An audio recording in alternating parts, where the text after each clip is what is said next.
dans Génération IT de SCC, le podcast dédié aux professionnels de l'IT. Je suis Graziella Rodriguez et j'ai le plaisir d'animer cette émission. Un podcast qui est aujourd'hui consacré à la cybersécurité. En quelques années, la cybersécurité est devenue non pas un enjeu majeur, mais incontournable pour les entreprises, et ce, quelle que soit leur taille, leur structure, leur secteur d'activité. Les pare-feux, les logiciels anti-spam, antivirus sont devenus des outils fondamentaux pour lutter contre le piratage des données, mais ils sont loin d'être suffisants, car la menace revêt des formes multiples et ne cesse d'évoluer. Pour mieux la contrer, il faut donc plus que jamais anticiper, investir dans des moyens techniques, mais aussi des moyens humains. Car si c'est un acte humain en interne qui crée le plus souvent une faille dans le système, c'est aussi une action humaine qui peut prévenir ces intrusions. Encore faut-il s'y préparer. Alors comment sensibiliser les salariés d'une entreprise au risque de cyberattaque ? Comment les impliquer pour prévenir ces attaques ? Comment les faire passer du statut de spectateur à celui d'acteur ? L'humain, le rempart essentiel contre les cyberattaques. C'est le thème de nos échanges aujourd'hui avec Mourad Benaret. Bonjour. Bonjour. Vous êtes sales spécialiste PSAT chez Proofpoint et Marion Le Tondor. Bonjour. Bonjour. Vous êtes consultante avant-vente cybersécurité chez SCC. Alors je vous propose qu'on fasse un rapide état des lieux pour démarrer. Je me tourne vers vous, Marion Le Tondor. Où en sont actuellement les entreprises en termes de cybersécurité ? Déjà, on constate depuis quelques années une évolution et une accélération des menaces, que ce soit en termes de volume, mais aussi de fréquence et surtout de complexité. Tout cela est accentué par le contexte économique qu'on connaît, que ce soit justement la crise économique, la crise géopolitique ou encore la Covid-19 qui ne nous a pas épargné ces dernières années. En lien avec ce contexte que je viens d'évoquer, nos usages changent. On a un accroissement du télétravail, l'ouverture vers le cloud, les données qui sont de plus en plus disponibles et doivent être disponibles partout, tout le temps, et donc elles sont toujours plus exposées. Les attaquants, évidemment, en profitent et les menaces sont de plus en plus sophistiquées et ciblées. Un point important à souligner, c'est qu'aujourd'hui, on remarque également que toutes les entreprises et tous les secteurs confondus sont menacés. Personne n'est épargné, pas même les TPE ou les PME. Même question pour vous, Mourad Benaret ? Oui, tout à fait. Tout le monde est ciblé par ce fléau. Et juste afin d'illustrer un petit peu ces propos-là, et pour montrer un petit peu l'importance du domaine, 60% des entreprises françaises en 2020 qui ont été ciblées par des cyberattaques ont fermé dans les 6 mois qui suivaient la cyberattaque. En effet, un chiffre conséquent. Quelles sont les solutions mises en place par les entreprises pour lutter contre cette cybercriminalité, Marion Le Tondor ? Alors, il y a plusieurs solutions. La première réponse des entreprises, elle est plutôt défensive et réactive pour protéger le système informatique de l'entreprise avec des remparts plutôt techniques, que ce soit des pare-feux, des antivirus, des anti-spam, des proxys. Ce sont des outils qui sont aujourd'hui incontournables pour faire face aux menaces. L'importance de la bonne configuration de ces outils et du fait qu'ils soient bien maintenus à jour sont des réflexes de cybersécurité qui sont aujourd'hui acquis par à peu près l'ensemble des entreprises. Malgré tout, on entend en permanence des DSI qui réclament de plus en plus de moyens techniques et qui rêvent encore et toujours d'une citadelle informatique imprenable. Mais malheureusement, c'est pas si facile. La deuxième solution des entreprises, au-delà de mettre en place justement des solutions techniques, ça va être de spécialiser leurs équipes sécurité pour faire face à l'adaptation de la cybercriminalité. Et là encore, ils rencontrent des problèmes. Tout d'abord, la pénurie d'expertise humaine. Aujourd'hui, en cybersécurité, cette pénurie, elle est réellement mondiale. Donc, on sait qu'il y a des problèmes pour trouver des profils et c'est une période un peu compliquée. Ensuite, aujourd'hui, le cybercrime, il faut savoir qu'il est à la portée de tous, en particulier avec le darknet. Ce cybercrime se démocratise, s'industrialise, ça devient une vraie économie parallèle avec de la concurrence et de plus en plus de possibilités. Il n'est pas forcément nécessaire d'avoir d'énormes compétences informatiques pour arriver à mener à bien une attaque. Le mythe de la citadelle imprenable, ça vous fait réagir, Mourad Benaret ? Effectivement, on voit qu'on ne peut que étayer ces propos. Aujourd'hui, ce qui explose, c'est la cybercriminalité. On a des attaques de plus en plus sophistiquées, effectivement, et plus ciblées. Fut une époque, les cybercriminels tentaient juste, ils s'amusaient à casser des PC, etc. Ils n'avaient vraiment pas forcément d'objectifs financiers. Là, aujourd'hui, ils essayent vraiment de cibler et ils ont effectivement des objectifs pécuniaires cette fois-ci. L'idéal, effectivement, c'est le levier de l'utilisateur. Comment pénétrer un réseau si ce n'est par le biais d'une personne qui y travaille déjà. C'est le moyen le plus simple et efficace pour infiltrer un réseau, et ça, les cybercriminels le savent. Et aussi, le télétravail a multiplié un petit peu ces actions-là, dans le sens où les utilisateurs travaillaient de chez eux, donc avec des Wi-Fi personnels, par des leviers divers et variés, leur smartphone, leur ordinateur portable perso parfois, etc. Et ça, les cybercriminels en ont profité également. Les utilisateurs pris au piège malgré eux. Marion Le Tondeur, vous avez des exemples là-dessus ? Oui, alors des exemples, on en a beaucoup, à et l'appel. On en voit au quotidien. Le plus souvent, les utilisateurs sont piégés avec des méthodes très simples. Ça peut être souvent un email de phishing, c'est-à-dire un email qui est frauduleux et qui est envoyé à un vaste public. Mais ça peut également être via d'autres biais, ça peut être du SMS, ça peut être des appels téléphoniques ou même des messages via des réseaux sociaux. Ces différents vecteurs d'attaque que je viens de citer contiennent souvent soit un lien qui est piégé, soit une pièce jointe qui est infectée et qui permet de voler les identifiants de connexion ou de compromettre un système informatique. Les exemples concrets sont, comme je l'ai dit, nombreux. Ça peut être de l'escroquerie à la fausse commande, de la modification de coordonnées bancaires, que ce soit un employé pour récupérer son salaire ou un fournisseur pour récupérer des factures à régler, ou encore tout ce qui est arnaque au président. Donc le principe de ce type d'attaque, ça va être d'usurper l'identité d'un dirigeant de l'entreprise et de demander aux employés, par exemple, du service financier, d'effectuer des virements d'argent pour des opérations, évidemment, qui sont notées comme confidentielles et urgentes. Ce qui ne laisse pas vraiment le temps à l'employé de se poser la question de la légitimité de la demande. Évidemment, c'est quelque chose qui vient du président ou du directeur. C'est urgent, c'est critique. On n'a pas le temps, et dans l'urgence, c'est là qu'on fait le plus d'erreurs. Il faut noter que les emails sont de plus en plus ciblés et donc de plus en plus crédibles. C'est de plus en plus difficile d'identifier des emails malveillants. On le voit en particulier avec le spear phishing, qui est l'envoi d'emails personnalisés par rapport au secteur de l'entreprise, par rapport au poste de la personne qui va être ciblée, ou encore par rapport même à l'entreprise elle-même qui va être ciblée.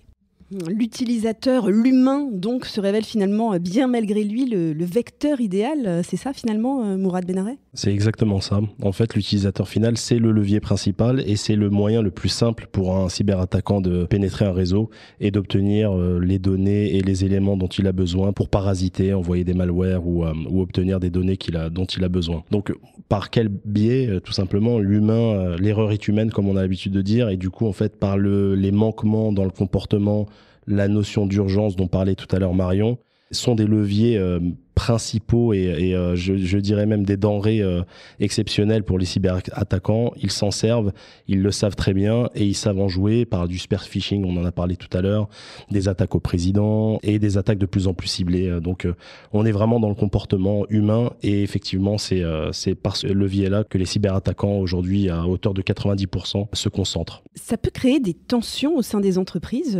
Je me tourne vers vous, Marion. Alors, en effet, ça peut être une source de tension et c'est pour ça que c'est important de garder à l'esprit que justement dans ce contexte où, comme je l'ai dit tout à l'heure, les entreprises peinent à recruter et à garder leurs employés, il ne faut pas que ça devienne une source de tension.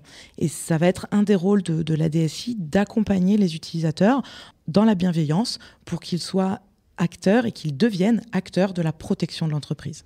Justement, comment rendre l'employé acteur de la protection de son entreprise ? Comment peut-on l'impliquer ? Alors, on entend souvent qu'il suffit d'un utilisateur victime pour compromettre toute l'entreprise. Et c'est une réalité.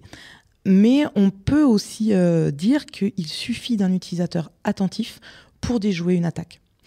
Et ça nous montre bien que les employés peuvent être de vrais acteurs de la cybersécurité. Alors, comment on peut faire ? Je pense que le plus important, c'est déjà de faire de la pédagogie plutôt que de menacer, de pointer du doigt ou de punir les utilisateurs quand ils font une erreur ou une inattention et qui se font avoir par des attaques qui sont, comme on l'a dit, parfois extrêmement bien exécutées. Il est important aussi de les responsabiliser et de ne pas les infantiliser par rapport à tout ça. Et puis finalement, il faut tout simplement les aider à développer une hygiène de la cybersécurité dans l'entreprise et apprendre aux utilisateurs des gestes barrières, comme on peut le faire avec la Covid qu'on a évoqué tout à l'heure. Les gestes barrières numériques, finalement, vont être importants, d'autant plus que ces mêmes gestes peuvent également être appliqués dans le cadre personnel. Aujourd'hui, des menaces, on en reçoit tout autant sur notre email professionnel que sur notre email personnel.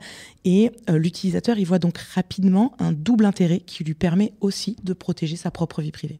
Alors, si je vous suis bien, ces utilisateurs, il faut tout simplement les former. Est-ce qu'on ne va pas perdre du temps, finalement ? Est-ce qu'il ne va pas y avoir une perte de productivité ? Alors, je suis convaincue que miser sur les employés, c'est jamais une perte de temps, déjà, dans l'entreprise. Après, il ne faut pas oublier que des pertes d'informations critiques liées à des attaques, ça affaiblit énormément les entreprises, ça leur coûte très cher et parfois, ça peut même amener à une paralysie ou une fermeture, qu'elle soit totale ou partielle. Les pertes qui sont associées sont absolument colossales, bien souvent, et peuvent même être fatales pour certaines entreprises, comme l'a évoqué Morad tout à l'heure. Donc, une fois que ce risque est mesuré, on réalise souvent que ce n'est pas vraiment une perte de productivité, mais plutôt un investissement que de miser sur les utilisateurs. Investir sur l'humain, Mourad Benareh, justement, chez Proofpoint, comment vous misez sur l'humain ? Alors effectivement, on a tendance à dire que l'humain est le maillon faible, mais on va dire plutôt que c'est le dernier rempart justement, et c'est la notion du verre à moitié vide. Là, c'est le verre à moitié plein. On va se servir de l'utilisateur pour le former. Donc tous nos employés, on va les former de manière ciblée et pertinente en fonction de leur niveau de maturité lié à la cybersécurité qu'ils peuvent avoir. Tout un chacun, dans chaque entreprise, les niveaux de connaissances sont différents. Et chez Proofpoint, on arrive en fait à proposer des contenus et des formations qui sont adaptés aux différents niveaux de tout un chacun. Par ce biais-là, on va rendre en fait l'utilisateur, l'employé, acteur de la sécurisation de son entreprise en l'impliquant, en le sensibilisant, en le responsabilisant, et tout simplement en se servant de ce rempart, tout simplement, pour contrecarrer certaines cyberattaques qui sont parfois très pernicieuses. Est-ce qu'on peut parler finalement désormais de culture de la cybersécurité au sein des entreprises ? Tout à fait. C'est concrètement l'objectif que l'on témoigne aujourd'hui chez Proofpoint en tout cas. C'est le fait de créer une culture de sensibilisation continue et constante. On l'a vu, les cyberattaques évoluent, les cyberattaquants s'adaptent aux différents paysages, aux différentes actualités. On a parlé de la Covid tout à l'heure, ça peut être la guerre en Ukraine, la crise économique, etc. Ce qui fait que les cyberattaquants surfent en fait sur l'actualité et sur les différents comportements humains, sur l'urgence, etc. De ce fait, il est fondamental de créer une sensibilisation continue, adaptée aux employés.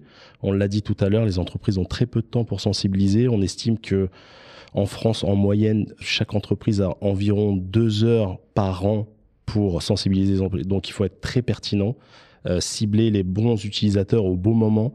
Et pour ça, c'est vraiment une culture et un travail au quotidien. Et si on se rend compte finalement que la culture cybersécurité, elle est faible, comment est-ce qu'on peut la renforcer ? Ça passe par la prise de conscience des employés. Il faut qu'ils sachent que la cybersécurité, c'est le souci de tout un chacun dans l'entreprise. Et ça passe parfois par des ressources humaines. On a parfois quelques clients qui s'impliquent au niveau RH, au niveau direction, pour, par exemple, insérer dans leur contrat un chapitre lié à la cybersensibilisation. Donc les employés seront amenés à suivre des formations de manière continue. Ça passe par des solutions, effectivement. On ne va pas remplacer en fait les solutions qui sont déjà en place. C'est juste un renforcement, en fait, le fait que l'utilisateur fasse partie tout simplement de la sécurisation de son entreprise. Eh bien justement, on va parler un peu plus en détail de votre solution. PSAT, expliquez-nous en quoi elle consiste. Alors la solution PSAT, c'est Proofpoint Security Awareness Training. C'est notre solution de sensibilisation pour les entreprises et les employés de nos entreprises. Donc tout d'abord, connaître le niveau de maturité de l'employé. On a 2 leviers pour cela. Le premier, c'est le levier de questionnaire. On a un set de questionnaires avec différents domaines, les domaines principaux de la cybersécurité, où vous allez pouvoir en fait évaluer le niveau de maturité de vos employés. Fort de cela, le second levier, c'est le phishing. Donc là, c'est vraiment un test à grandeur nature, où on va voir un petit peu qui va cliquer sur le lien ou qui va ouvrir la pièce jointe. Parfois, les mails sont très on va dire sournois et malin, dans le sens où on va effectivement proposer des campagnes de phishing pendant les augmentations chez nos employés, par exemple, pour leur demander d'ouvrir un fichier Excel et de découvrir leur augmentation, ce qui est très tentant. Ça peut être des clés USB, etc. Fort de ces différentes métriques, on va connaître un petit peu le niveau de maturité et en fonction de cela, on va former les utilisateurs qui en ont le plus besoin avec des formations adaptées. Ceux qui en ont moins, on va peut-être alléger un petit peu le cursus de formation. Enfin, je dirais c'est la cerise sur le gâteau, c'est d'inciter l'utilisateur à reporter tout email qui lui semblerait suspicieux, ce qui rend en fait l'utilisateur finalement acteur et c'est vraiment le but de cette culture. Et pour résumer, finalement, plus les utilisateurs sont formés, plus ils deviennent précisément acteurs de la sécurité de leur entreprise. C'est effectivement le but en fait de la solution de sensibilisation et c'est le but en fait, je pense, de tout acteur dans le domaine de la sensibilisation, c'est de rendre l'utilisateur acteur et donc du coup, en fait, effectivement, le dernier rempart de la sécurisation de son entreprise par le report et par l'analyse des différents mails qu'il va recevoir au quotidien. Marion Le Tondor, comment SCC accompagne les entreprises dans cette sensibilisation ? Alors déjà, SCC peut accompagner les entreprises dans la mise en œuvre de la solution PESAT.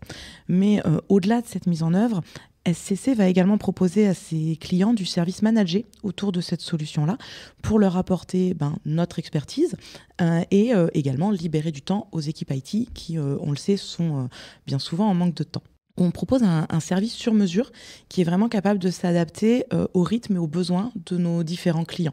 On sait que tous les clients ne partent pas du même niveau de sensibilisation, n'ont pas le même rythme et chez un même client, les utilisateurs ont également des rythmes et des niveaux différents. Donc, notre service manager va comprendre différentes étapes. Déjà, une partie évidemment cadrage et définition du plan annuel pour savoir un petit peu comment va se dérouler le service manager durant toute l'année, mais également le choix du contenu qui sera diffusé. Il faut savoir que c'est une des grandes forces de la solution PESAT aujourd'hui, un contenu qui est extrêmement varié, extrêmement complet et disponible dans plusieurs langues. Donc tout ça, ça va être aussi évidemment à définir avec nos clients, l'administration de la plateforme en elle-même, mais aussi la définition de la stratégie de sensibilisation et de la fréquence. Mourad en parlait, il y a une partie évaluation au départ des utilisateurs, et puis ensuite les sessions de formation, de phishing, etc. Et puis il y a aussi du suivi et du reporting qui nous permet régulièrement dans l'année, avec le client et la DSI, de pouvoir adapter le rythme par rapport à ce qu'on avait prévu initialement, si cela est nécessaire.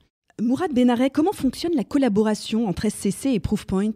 Ça fonctionne très bien. On a effectivement, SCC est un partenaire stratégique pour Proofpoint. On travaille de manière très étroite et de manière transparente et en toute confiance. On a beaucoup de clients en commun. SCC est un partenaire certifié à nos solutions, ce qui en fait une extension de Proofpoint. Et c'est un partenaire qui est tout simplement stratégique pour Proofpoint aujourd'hui, sur le marché français en tout cas. Cette émission touche à sa fin. Une dernière phrase peut-être chacun pour résumer nos échanges. Marion ? Alors je pense que ce qu'il faut retenir, c'est que l'évolution constante des attaques nous permet de nous rendre compte que personne n'est à l'abri aujourd'hui d'une menace, peu importe les différentes solutions techniques qu'on peut mettre en place. Tout peut arriver. Il est donc aujourd'hui indispensable d'inclure pleinement les utilisateurs dans la démarche de cybersécurité pour qu'ils puissent être ce dernier rempart dont on a parlé tout au long de nos échanges. Mourad ? Oui, pour conclure, je dirais que les cyberattaquants savent de plus en plus que les entreprises s'équipent, donc essayent d'obtenir l'objectif de citadelle, comme le disait tout à l'heure Marion. D'un autre côté, les entreprises qui sont éditrices de solutions de cybersécurité innovent de plus en plus, et ça aussi les cyberattaquants le savent. Donc du coup, plus que jamais, l'utilisateur est vraiment le levier pour les différents cyberattaquants et ils s'en servent. L'IT au service des entreprises pour plus d'innovation, de performance, de compétitivité. Merci à vous deux, Marion Le Tondor, consultante avant-vente cybersécurité chez SCC, et Mourad Benaret, sales spécialiste PESAT chez Proofpoint. Et puis merci à vous, chers auditeurs, de nous avoir écoutés, et à très bientôt pour un prochain épisode de Génération IT de SCC, le podcast dédié aux professionnels de l'IT.